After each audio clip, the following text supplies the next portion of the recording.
अस्सलाम वालेकुम व्यूअर्स, आवाज़ मार्केटिंग से मैं ताहिर महमूद। आई होप आप सब लोग खैरियत से होंगे। व्यूअर्स, एफबीआर ने 80% तक जो है वो रेट्स इंक्रीज़ कर दिए हैं प्रॉपर्टी के, और 56 शहरों के अंदर ये रेट्स जो है इंक्रीज़ किए गए हैं। इससे क्या फ़र्क पड़ेगा और ये बेसिकली इसके ऊपर क्या टैक्सेस ज़्यादा हो जाएंगे, क्या होगा, ये काफ़ी लोगों के अंदर कन्फ्यूजन है, तो मैं क्लियर करता चलूँ। ये बेसिकली एफबीआर ने नया वैल्यूएशन की है प्रॉपर्टी की। वही होता ही है कि जो भी टैक्स लगता है प्रॉपर्टी के ऊपर, जो गवर्नमेंट ने उसकी वैल्यूएशन एक की हुई है, जो वैल्यू उसको दी हुई है कि इस एरिया के अंदर प्रॉपर्टी की ये वैल्यू होगी, उसके ऊपर टैक्स लगता है। अब जिस तरह कोई भी प्रॉपर्टी खरीदता है तो या बेचता है, उसके ऊपर जो है जैसे कैपिटल गेन टैक्स लगता है, विद होल्डिंग टैक्स लगता है, तो वो टैक्स किस अमाउंट पे लगता है, वो बेसिकली उस प्रॉपर्टी की वैल्यू के ऊपर जो है वो टैक्स लगता है। तो अभी किया क्या है कि काफ़ी सारी एरियाज़ के अंदर, जिस तरह मैंने बताया कि 56 शहरों के अंदर, पूरी मैं आपको लिस्ट भी दिखाता हूँ और एफबीआर की वेबसाइट के ऊपर आपको साथ खोल के भी दिखाता हूँ कि कैसे आपने इसको चेक करना है कि आपके एरिया के अंदर उसका रेट क्या है।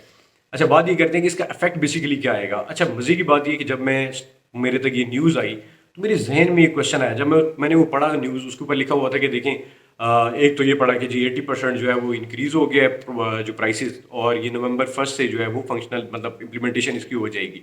और दूसरा ये पढ़ा कि इसके ऊपर ये इसलिए किया जा रहा है ताकि जो पैसा है वो रियल एस्टेट सेक्टर से निकल के बाकी इंडस्ट्रीज के अंदर आए। अब जब मैंने ये जैसे ही पढ़ा तो मेरे जहन में एक सवाल आया कि बाकी इसके अलावा किस इंडस्ट्री के अंदर फिर पैसा जा रहा है या जाएगा। तो नेक्स्ट लाइन के अंदर इसका आंसर था, जो मैं आपको स्क्रीन पे भी दिखा देता हूँ, कि वो जो पॉलिसीज पिछले अरसे के अंदर जो है वो बनाई है गवर्नमेंट ने, उसकी वजह से जो है काफ़ी सोसाइटीज़ के अंदर पैसा रुका है, लेकिन ये समझ नहीं आया कि वो पैसा देन अगेन गया किधर है।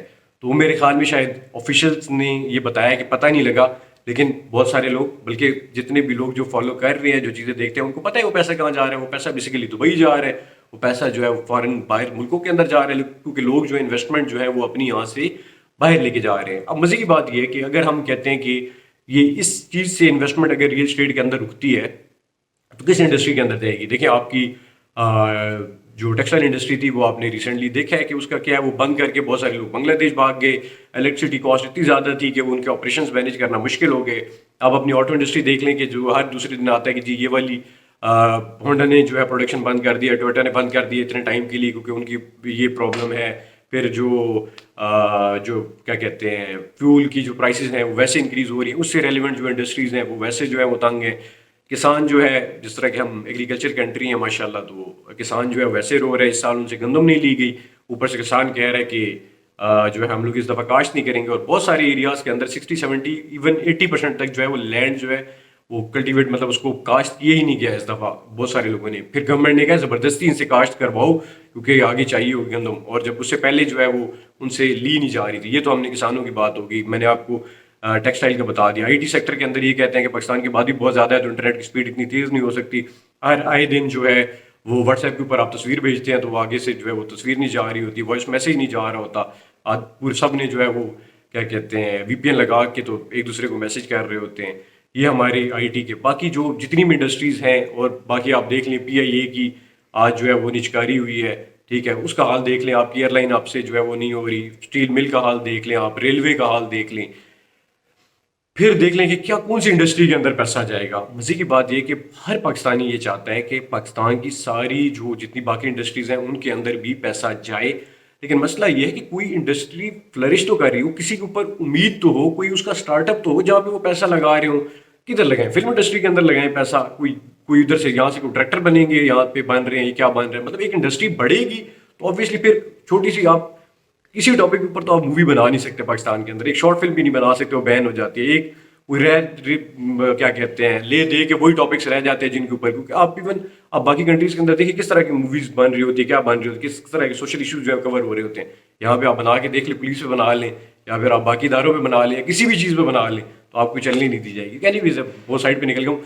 तो कहने का मकसद ये कि अगर इस इंडस्ट्री के अंदर पैसा नहीं आएगा तो कहाँ जाएगा, क्योंकि आपके जज जर्नैल, बड़े बिजनेसमैन, आपके ब्यूरोक्रेट, ठीक है, ब्यूरोक्रेसी भी, सियासतदान भी, जज भी, जर्नैल भी, और भी जो आपके जहन में आता है, सारी जो आपकी लीड है उनका पैसा इसके अंदर पार्क हुआ हुआ है। अभी दुबई लीक्स की जो है वो लीक्स जब सामने आई हैं तो उसमें क्या है कि आपके जजों का, जर्नैलों का, बिजनेसमैन का, सियासतदानों का, सारों का पैसा जो है उनकी फैमिलीज का वो दुबई के अंदर पड़ा हुआ है।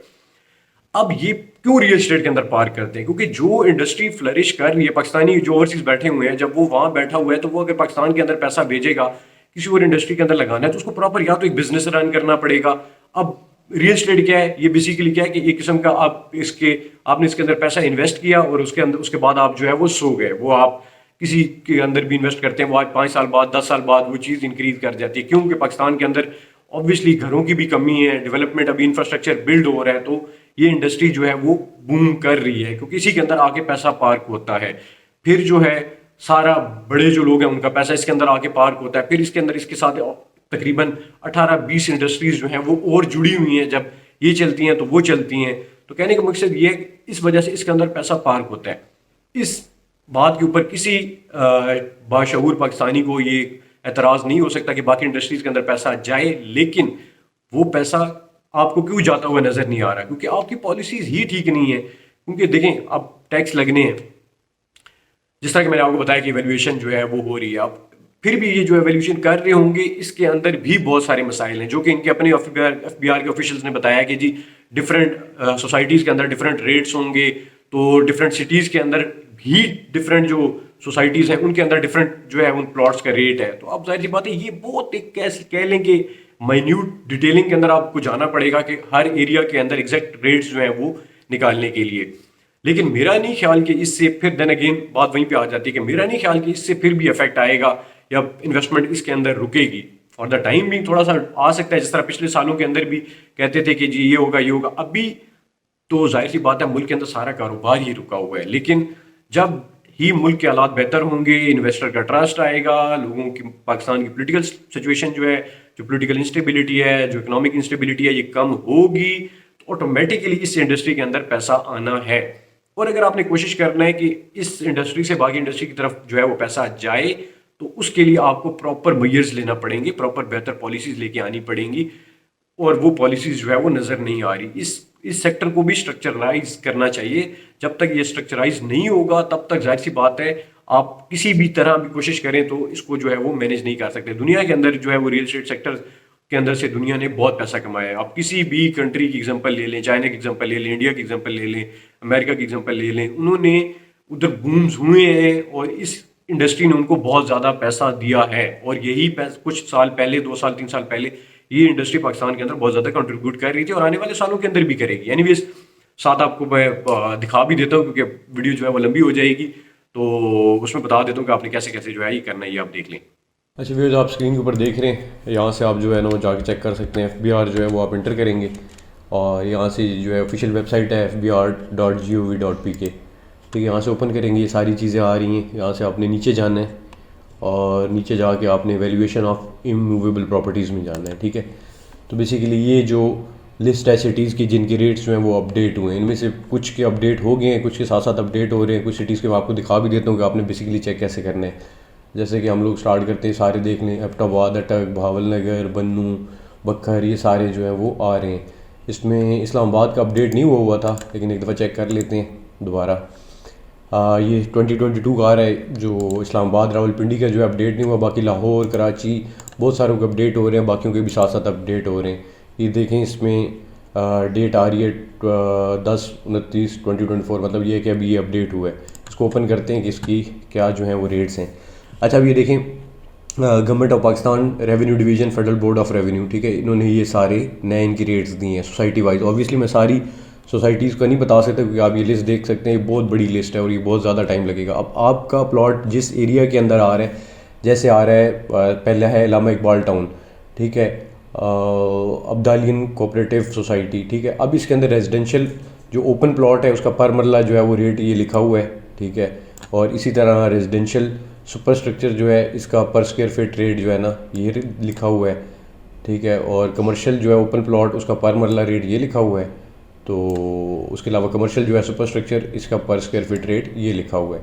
अब जहाँ भी आपका प्लॉट है, for example Allama Iqbal town में है, ठीक है, किसी भी और जगह है, तो उसका पर मरला रेट, या फिर अगर आपका कमर्शियल है जो भी है उसका पर स्क्वायर फीट रेट, या फिर अगर उसकी कंस्ट्रक्शन हुई है तो सारा लिखा हुआ है। अब आपने जो भी टैक्स देना है, जाहिर सी बात है उसके ऊपर जो विद होल्डिंग टैक्स है या फिर कैपिटल गेन टैक्स है वो इस रेट के हिसाब से जो है वो लगेगा। इसी तरह किसी भी जगह पे आपका है तो आप चेक कर सकते हैं। ये मैं आपको पूरी लिस्ट नीचे करके दिखा रहा हूँ, ये सारा, ठीक है। तो यहाँ से आप जो है वो चेक कर सकते हैं, आपको आइडिया हो जाएगा। इसी तरह भी कुछ चीज़ें अपडेट हो रही हैं, जैसे जैसे अपडेट होंगी वेबसाइट के ऊपर तो आप वो भी चेक कर सकते हैं, ठीक है। अब ये लाहौर का मैंने बताया, इसी तरह आप बाकी भी चेक कर सकते हैं। ये तकरीबन मेरे ख्याल में 56 सिटीज़ हैं जिनका इन्होंने किया है। पेशावर के चले चेक कर लेते हैं, पेशावर का भी अपडेट हुआ है, ठीक है, यहाँ से भी चेक कर लेते हैं। अब देख लें, इसमें भी सारा ये दिया हुआ है, वैल्यूएशन ऑफ कमर्शियल पर मरला, ठीक है, वो दिया हुआ है, वैल्यूएशन ऑफ रेजिडेंशियल पर मरला ये दिया हुआ है, एग्रीकल्चर नहरी जो है ज़मीन उसका पर मरला जो है ये दिया हुआ है, एग्रीकल्चर बारानी जो है पर मरला उसका ये दिया हुआ है, नॉन एग्रीकल्चर जो बंजर है जिसके ऊपर कल्टीवेशन नहीं हो सकती, जो नॉन फर्टाइल है, उसका ये है, ठीक है। तो ये सारे इसी तरह बाकी सिटीज़ का भी जो है वो दिया गया है कि आप चेक कर सकते हैं। इस तरह मैं देख रहा था कराची का भी पहले मैंने चेक किया था, कराची का भी LMNOP के ऊपर है के यहाँ पे होगा, कराची गायब हो गया। अलबत्ता पहले मैंने ये है कराची। अच्छा, कराची का भी ये 2024 का आया हुआ है, इसका भी देख लें। सारी सोसाइटीज़ वगैरह का दिया हुआ है जी। अब्दुल्ला हारून रोड पे air force officer cooperative housing society का है, फिर ये एयरफोर्स हाउसिंग स्कीम, ठीक है, फिर ये फलाह कोऑपरेटिव हाउसिंग सोसाइटी, अस्क्रीज़ का, ठीक है, बलोच कॉलोनी, बल्दिया टाउन, ये सारे जो है दिए हुए हैं। फिर इनका रेजिडेंशियल ओपन प्लॉट का जो है वो रेट दिया गया है, ठीक है। इस तरह रेजिडेंशियल बिल्डअप का है, कमर्शियल प्लॉट ओपन का है, ठीक है, और ये फ्लैट्स अपार्टमेंट्स हैं उनका पर स्क्वायर फीट है। यहाँ से आप करके ना किसी भी जगह पे जो है वो आपका है तो आप चेक कर सकते हैं, ठीक है। और इसी तरह रावलपिंडी इस्लामाबाद का नहीं था, क्योंकि रावलपिंडी का मैंने चेक किया था, it was not updated till that time. मैं अभी चेक कर लेता हूँ, हो गया जी, अब रावलपिंडी का भी अपडेट हो गया है। ये हम देख लेते हैं, जैसे गुजर खान का है और इसका वैल्यूएशन रेट ओपन प्लॉट जो है, ओपन प्लॉट लिखा हुआ है, ये प्लॉट है, ओपन प्लॉट पर स्क्वायर फीट जो है वो ये जो है ये रेट है, सुपर स्ट्रक्चर का ये रेट है, ठीक है। लोकेशन ये ऑफ रोड, ठीक है, क्लासिफिकेशन एग्रीकल्चर है, ये गुजर खान का आ रहा है सारा, ठीक है। आहिस्ता आहिस्ता और भी अपडेट होते जाएंगे। जैसा कि मैंने पहले वीडियो के अंदर बताया कि ये बहुत बड़ा एक ऑब्वियसली इतना बड़ा एरिया, इतना बड़ा पाकिस्तान है, फिर उसके अंदर फर्दर हर सोसाइटी के, हर सिटी के डिफरेंट रेट्स हैं। ये तो मेरे ख्याल में सारे इन्होंने गुजर खान के दिया हुआ है। अब ये कऊटा का आ गया है, कलर सईदा का आ गया है, अब ये रावलपिंडी के आ गया है, ठीक है, ये बाबू मोहल्ला आ गया, बेकरी रोड आ गया, ठीक है। इसी तरह ये सारा मतलब आप जितनी भी लिस्ट है आप इसको स्क्रॉल कर सकते हैं, ठीक है। और जहाँ पे भी आपका एरिया है फिर आप उसका जो है ना वो रेट निकाल सकते हैं, इसी के ऊपर जो है वो आपको टैक्स लगना है, ठीक है। तो यहाँ से आप चेक कर सकते हैं। उसके अलावा अगर आपको कोई चीज़ नहीं समझ आती तो मुझे नीचे कमेंट सेक्शन के अंदर या फिर मेरे व्हाट्सएप नंबर पे व्हाट्सएप कर दें, आपको गाइड कर दूंगा कि इसके ऊपर आपको क्या क्या टैक्स लगने हैं। इंशाल्लाह नेक्स्ट वीडियो में बात करेंगे। अगर कोई चीज़ रह गई हो तो आप ज़रूर बताइएगा।